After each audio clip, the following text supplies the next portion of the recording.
क्या आप पर काला जादू या बंदिश का असर है? क्या घर में नाचाकी, बीमारियां या रिस्क में बेबरकती है? क्या आपने हर जगह इलाज कराया मगर फायदा ना हुआ? तो अब हल मौजूद है। काला पानी और काले जादू का तोड़ जैसे मुजर्रब अमलियात में इस किताब में शामिल है। आजमूदा और शरीयत के मुताबिक अमलियात, तावीज़ात, बंदिश के तोड़, नजर बद, आसीब और दुश्मनों के शर का मुकम्मल हल। ऐसे अमलियात जो सदियों से आमिलीन आजमाते आ रहे हैं, अब आपके लिए एक ही किताब में जमा कर दिए गए हैं। अगर आप या आपका कोई अजीज इन मसाइल में मुब्तला है तो इस खजाने से जरूर फायदा उठाएं। किताब के लिए अभी राब्ता करें।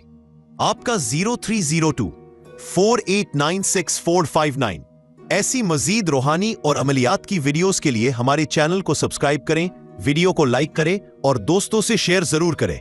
आपका एक लाइक किसी की जिंदगी बदल सकता है।